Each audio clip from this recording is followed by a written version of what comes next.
Welcome to Africa Business Reports with me, Komla Dumont. Each month we bring you the biggest stories and the hottest individuals making waves across this great continent of Africa. This month I'm in Gaborone, Botswana, the diamond capital of the continent. Botswana is widely acknowledged to be one of Africa's most successful economies. However, the recent global economic downturn seems to have stolen a bit of the shine off the country's bling. We'll find out how the authorities here are coping. The diamond, it's one of the most potent symbols of wealth and power around the world. And if you are fortunate enough to have one around your neck or perhaps on your ring finger, then it's quite possible that it came from this country of 1.8 million people known as Botswana. It is the biggest producer of gem diamonds in the world. Right now, I'm inside one of the most important factories in the country where rough diamonds are cut, polished and prepared for export. But Botswana wants to move beyond merely exporting diamonds and now to maximize profit from every stage of the industry. I'm here with Dr. Akulang Tombale, who is with the Botswana Diamond Hub. Tell us, what's the idea behind having a diamond hub?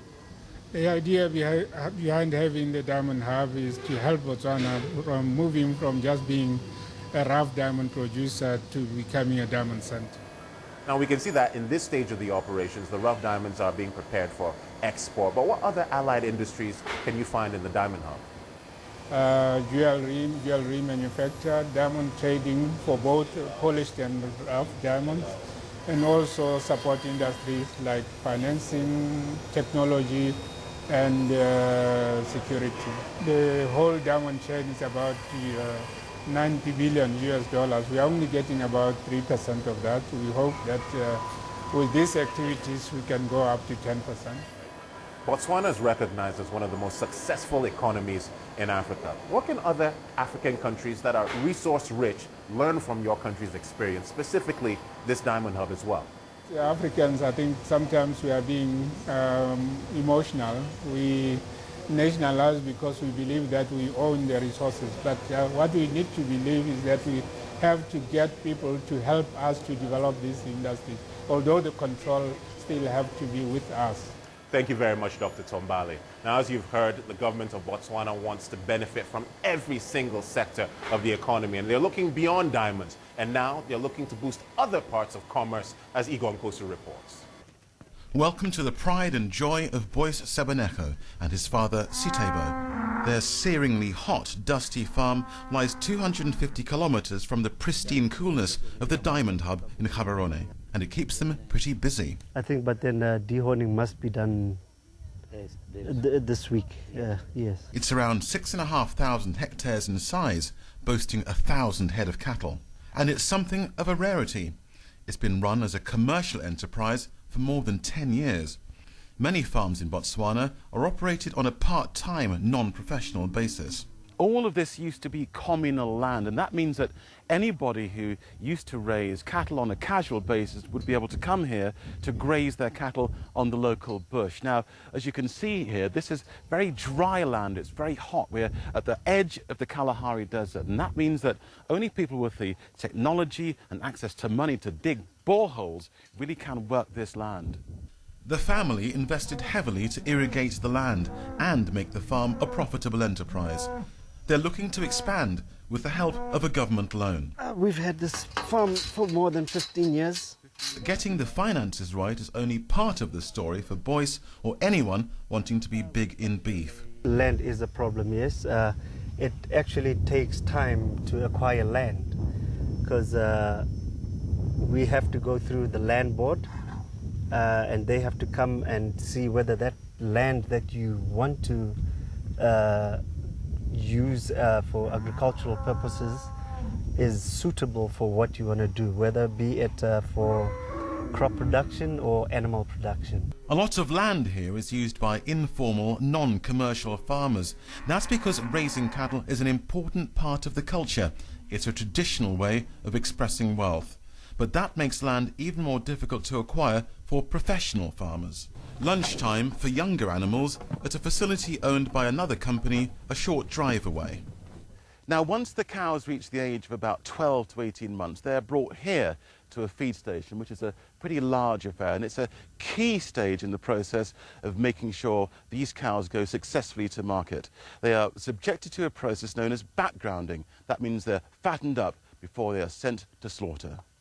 It's all in the timing here. You've got to get the right cows on the right feed at the right time, or profits will suffer. The feeding station offers the expertise many small farms may lack, so the authorities want to see more feed points to help make beef production more professional.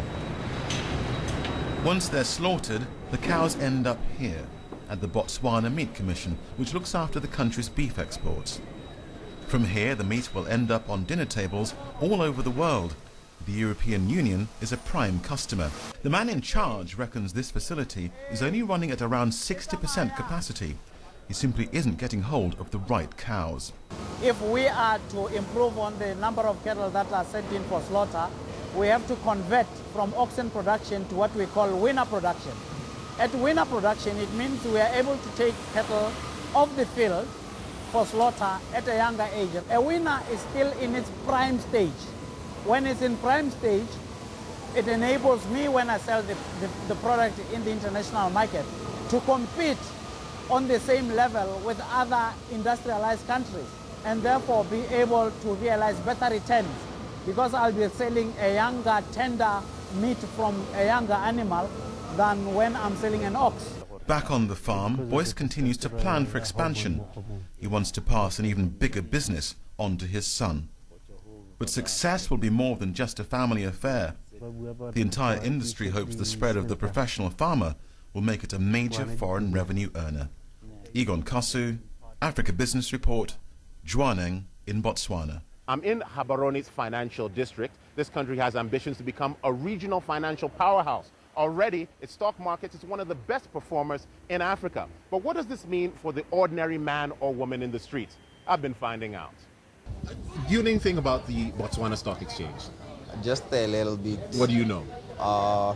Some of the guys who've got money, enough money to purchase stock in the industries out there, they do invest there, and then after some while they get to have some money coming back to them. Do you own any shares? Currently, I don't, but I would like to. You would like to? Yeah. Why don't you own shares?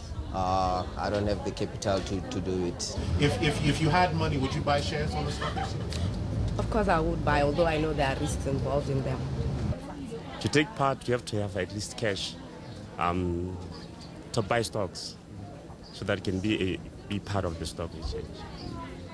Because you don't have money to buy the shares, then there's no how you can perform. Botswana may be small in size, but it's huge on ambition. I've been to meet the man who's charged with the responsibility of turning this country into Africa's financial capital, Alan Boschwein.